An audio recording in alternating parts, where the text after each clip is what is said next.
Hello viewers, how are you? Today I am in the Fukuoka and you know that I am covering that this is the Black Lives Matters in America, and a lot of people are living in Fukuoka, and most of I have many Black Lives Matters friends, like people from Africa, from America, from Jamaica, and one of my friends is Dr.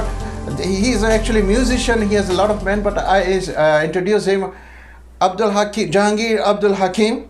Assalamu alaikum. Alaikum assalam. How are you, brother? I'm good, man. Good. So, Abdul Hakim, I would ask you, first of all, please introduce yourself. I think better. I know you better, but introduce yourself. Brother Mughal, let's just go with El Hajj, Abu Yousef, Jahanghir Nizam Shakir. Wow, very long time, very long names. But, yeah, all right, please. Of course, all the brothers call me Abu Hakim. Abu Hakim, yes. Because of my son. Yes.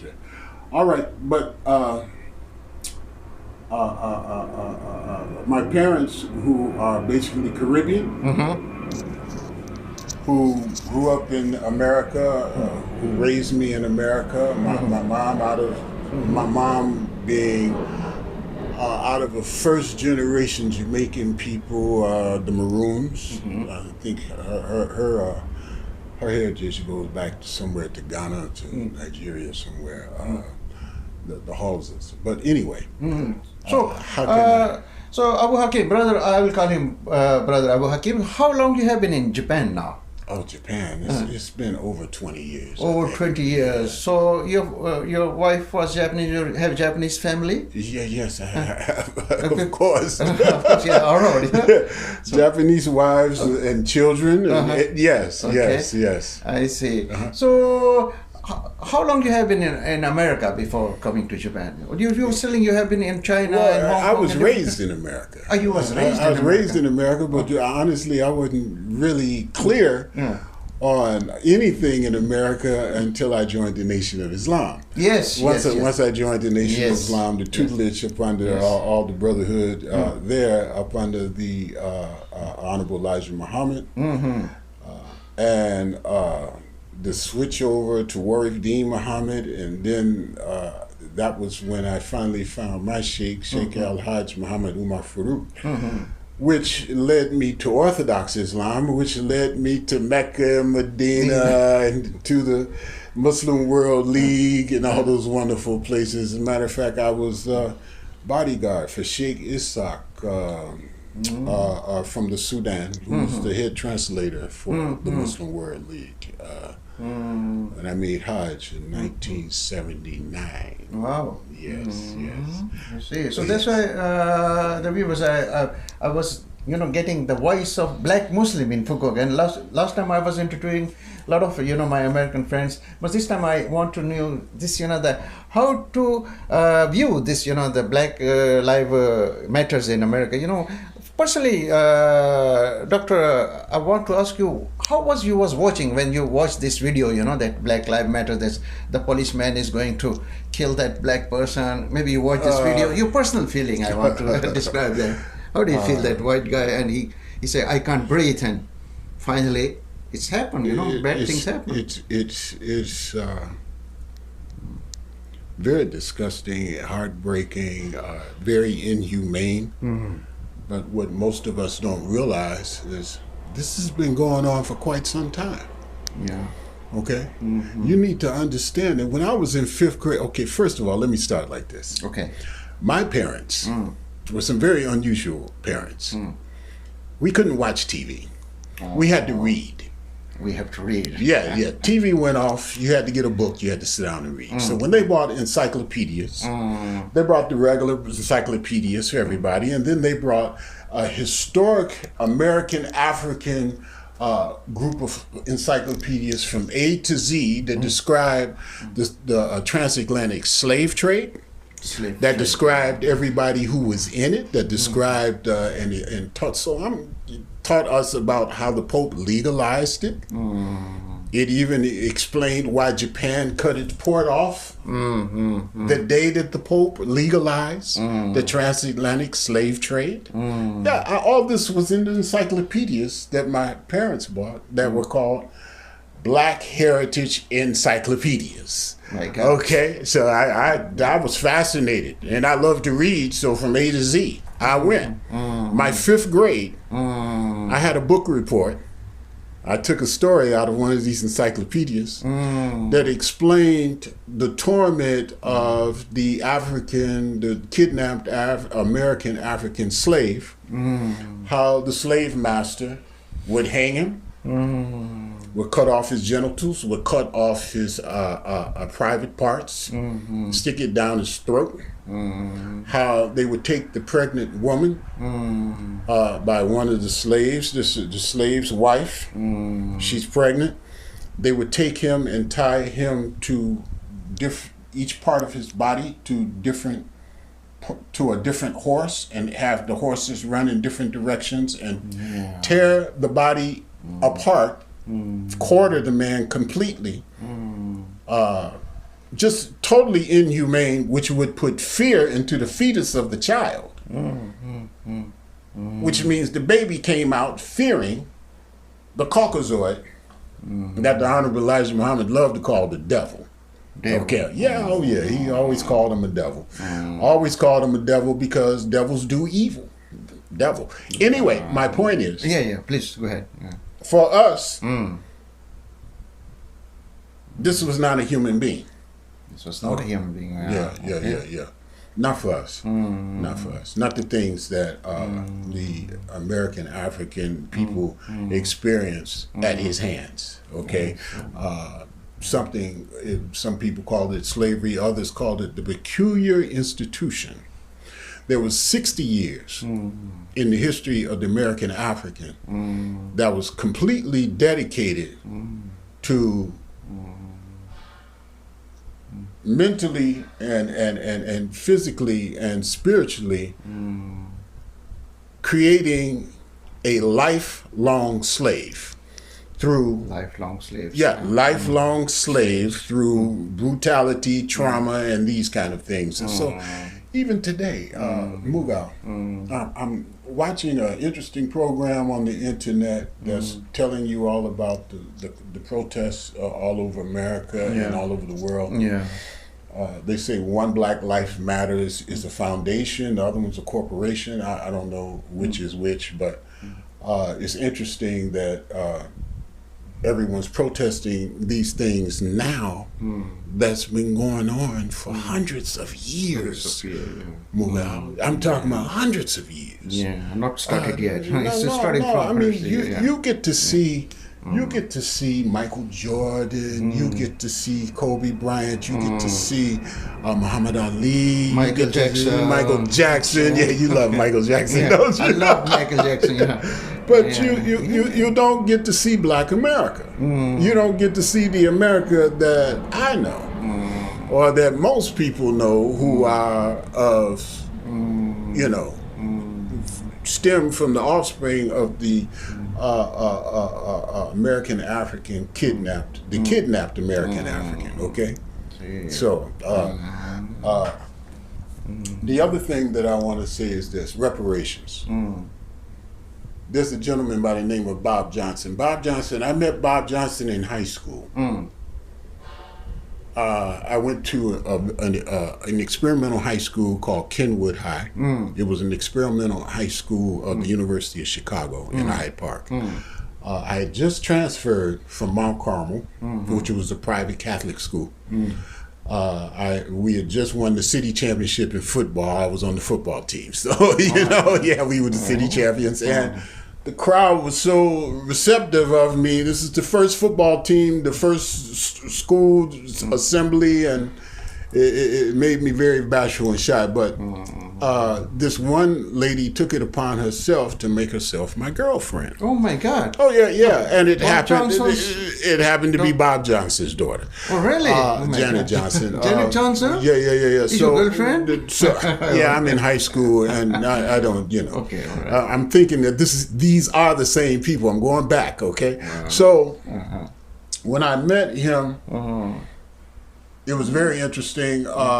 She introduced me to her family. Lived right across the street from Kenwood High School, in one of the mansions, one of the condominiums. of course, I knew his brother because his brother and his brother's son, Johnny Johnson, of Ebony Magazine. This is Jet and Ebony Magazine people who were also the originators of BET. His son was in my Boy Scout troop. So my point is, Robert Johnson or Bob Johnson suggests reparations. Reparations. You know, Japan got reparations for World War II. Yeah. Germany gave reparations to the Holocaust victims. Right. Everybody's gotten reparations and apologies. Yes. Even the Australians apologized to the Aborigines. Okay, right. I don't know if they got reparations or not, but they got apologies, and I think they gave them something. The Indians got some manner of form. You know, the only people who have been completely overlooked throughout the annals of time, who actually built America. Yeah. Well, I mean, actually built America. The wealth that came from working American Africans is the reason, is what built Europe and American ecosystem, economic system. Economic system, yeah. Right. This is a theory I have. I believe that everybody who assisted in the transatlantic slave trade have to apologize or represent. No, they're suffering. Their economic systems are suffering. Right. In Europe, in Africa, in Saudi Arabia, everybody's system is suffering. The Arabs had a good part of it too. Yes, you know, you know. But those people who did not partake in that, their economies, like Japan, China, their economies are strong. That's right. Their economies were not built from the transatlantic slave trade. Okay, until there's a balancing in the universe of forgiveness. I mean, not necessary to the black man and woman of America, but you know, the universe is not having this. There's an imbalance in nature. That's right. Okay, you see what I'm saying? You know, there's no justice, and you know, it's unbalanced. The universe is balanced, if nothing else. You know, Allah subhanahu wa ta'ala is the wisest, and until such time as this is situated, you know, through reparations, again, back to reparations, Mr. Bob Johnson had a very reasonable plan of something like $14 trillion, which is nowhere near the amount that's owed. Okay. Yeah, brother, okay, really very, very inspiring and very learning. I learned first time listening. I've met many times you, but you give me the very deep story. But so, brother, I want to ask you to describe a little bit. You know, this the Prophet Muhammad verse that this is that no white person is superior over the black person or no? That we're all one family. All one family. So all one family, and that no black is superior than white, and white is that we are all one people here to know one another. I'm not going to attempt to quote the Quran, the Holy Quran. Okay, but you can quote it if you wish. Okay, because I may make a mistake. Oh yeah. Okay, you see what I'm saying? Yes. See, in Islam we say we are the children of Adam and Eve, you know. Exactly. So no Muslim is no Arab is superior than non-Arab, and no Arab is superior than no white is superior than the white, or no white is superior than only your good deeds and good actions. Yeah, your piety, and your character develops your rank. Well, this is what my grandmother taught me. Wow. Okay, you see, we weren't allowed. See, that the American African. The kidnapped American African was not allowed to have scripture. He was not allowed to read for hundreds of years. They would kill you if they caught you speaking Arabic or caught you reading a Quran or even reading a Bible. Okay, they'd kill you. You understand? For years, until they were permitted to read the Bible, and then it was all about becoming a Christian. At that particular time. But my grandmother and my grandparents, all the things that you got in Hadith, that was grandma talking. That was grandpa talking. That's right. Okay, giving us axioms of wisdom, giving us pearls of wisdom, that all people are the same.